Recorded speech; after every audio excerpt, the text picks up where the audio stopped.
సమస్త మానవులు, బంధుమిత్రులు సృష్టించిన సృష్టికర్తనే పొగడాలి. దేవునికే మహిమ రావాలి. దేవునికి తప్ప ఎవరికి ఏ మానవుని పొగడవద్దు.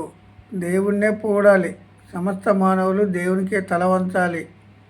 దేవునికి తప్ప వేరొకరికి తల వంచకూడదు అనేది సత్యం.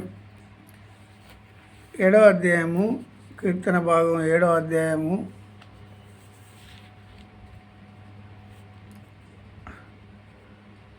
మనం 11వ వచనం. న్యాయమును బట్టి ఆయన తీర్పు తీర్చును. న్యాయమును బట్టి ఆయన తీర్పు తీర్చును. ఆయన ప్రతిదినము కోపపడడు.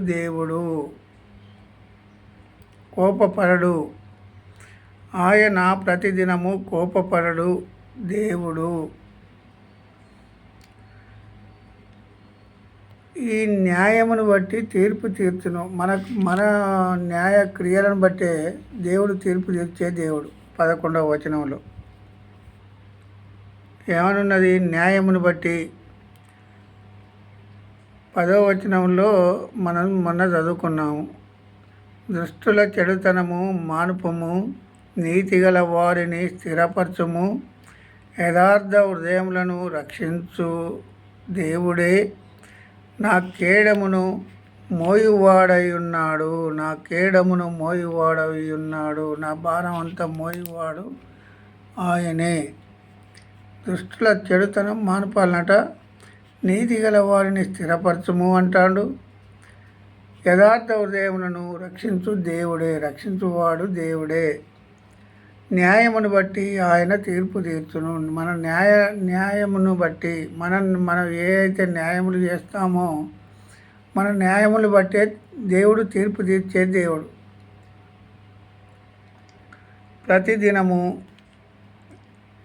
ఆయన ప్రతిదినము కోపపడడు దేవుడు. మానవుల మీద కోపపడడు ప్రతిదినము.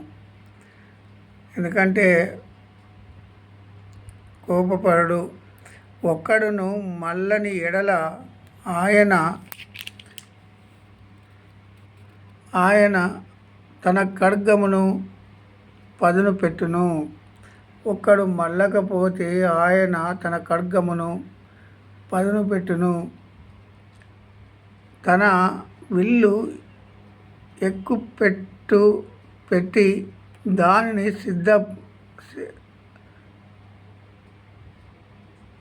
సిద్ధపరిచి ఉన్నాడు. విల్లు ఎక్కుపెట్టి సిద్ధపరిచి ఉన్నాడు.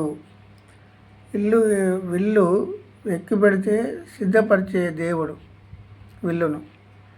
దేవుడు చేసే కార్యాలు ఒకడు మల్లకపోతే ఒకడు దేవుని వైపు తిరగకపోతే, ఒకడును దేవుని వైపు తిరగని వానిపై ఏం చేస్తా అంటాడు? మల్లని ఎడల ఆయన తన ఖడ్గమును పదును పెట్టును. తన విల్లు ఎక్కుపెట్టి దానిని సిద్ధపరిచి ఉన్నాడు. ఒకడు దేవుని వైపు తిరగాలి. ప్రతి ఒక్కడు సృష్టించిన సృష్టికర్త వైపు తిరగాలి. కానీ సృష్టించని వారి వైపు తిరిగే వాళ్ళు అనేకులు ఉన్నారు. ఇప్పుడు ఎవరైతే సృష్టించలేదో వారి వైపు తిరిగి మాట్లాడే వాళ్ళు ఇప్పుడు మన భారతదేశంలో అనేకులు ఉన్నారు. సృష్టిని పూజిస్తాను. ఇప్పుడు ఈ సృష్టిలో అన్నిటిని కలగజేసింది దేవుడే. దేవుణ్ణి జ్ఞాపకం పెట్టుకోక గాలిని, నీరును, భూమిని, ఆకాశమును పూజలు పురస్కారాలు చేస్తాడు. మానవుడు తయారు చేసిన విగ్రహానికి సాగిలపడతాడు. మరి మానవుడు తయారు చేసిన విగ్రహానికి సాగిలపడాలని ఎక్కడనైనా బైబిల్ గ్రంథంలో రాయబడి ఉందా? ఎక్కడనైనా విగ్రహానికి సాగిలపడాలి, మనుషులు తయారు చేసిన దానికి మీరు సాగిలపడండి అని దేవుడు ఎక్కడనైనా చెప్పాడా? మరి ఎందుకు వ్యతిరేకంగా తిరుగుతున్నాము? ఎందుకు వ్యతిరేకమైన మాటలు మాట్లాడుతున్నాము దేవునికి వ్యతిరేకంగా? ఎందుకంటే చనిపోయిన వారు ఎంతమంది ఆదాం మొదలుకొని నాటి నుండి నేటి వరకు ఎన్ని తరాలు వచ్చాయో, ఎన్ని తరాలు పోయాయో దేవునికి మాత్రమే తెలుసు. నాటి నుండి నేటి వరకు ఎంతమంది చనిపోయి ఉన్నారో దేవునికి మాత్రమే తెలుసు. దేవునికి తప్ప ఏ మానవునికి తెలియదు. ఎవరును నేను జ్ఞానిని అనుకున్న వాళ్ళందరూ మట్టి జ్ఞానంతో మాట్లాడుతున్నారు. సృష్టిని పూజ చేసేవారందరూ, సృష్టిలో వాటన్నిటిని పూజ చేసేవారందరూ మట్టితో సమానము. వాటితో ఎవరైతే దేనికైతే పూజ చేస్తారో వాటితో సమానం అన్నాడు దేవుడు. వాటితో మీరు కూడా సమానము. జీవం గల దేవుడు గనుక ఉన్నాడు గనుక జీవంతో మనలను ఈరోజు బ్రతికిస్తున్నాడు. నాటి నుండి నేటి వరకు ఒక్క బొమ్మ అయినా నాడు నుండి నేటి వరకు ఒక్క బొమ్మ అయినా మాట్లాడిందా మానవంతో?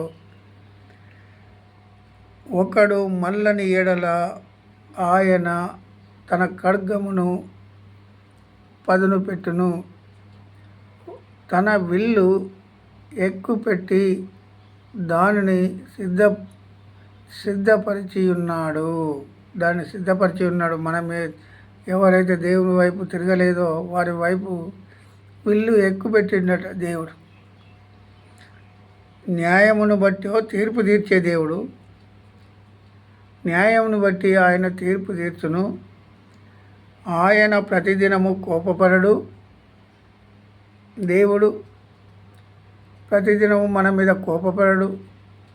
శాంతమూర్తి, సమాధానకర్త, రాజులకు రాజు. ఈ యుగ సంబంధమైన రాజు కాదు, పరలోక సంబంధమైన రాజు దేవుడు ఒక్కడే.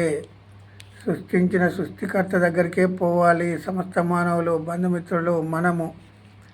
దేవుడు ఒక్కడే, దేవుని దగ్గరికే పోవాలి. ప్రతి ఒక్కరు చనిపోని మానవుడి లోకంలో ఉన్నాడంటే ఒక్కడైనా లేడు. సమస్త మానవులు చనిపోయేవారే, కానీ ఉంటే అహంకారం, గర్వం, కోపం, ద్వేషం, అసూయ. ఒక మానవుని చూస్తే ఒక మానవునికి ఓర్వలేని మనస్తత్వం. ఎక్కడి నుండి వచ్చింది ఇది? దేవుడు అదే ఆ విధంగా చెప్పడం లేదు.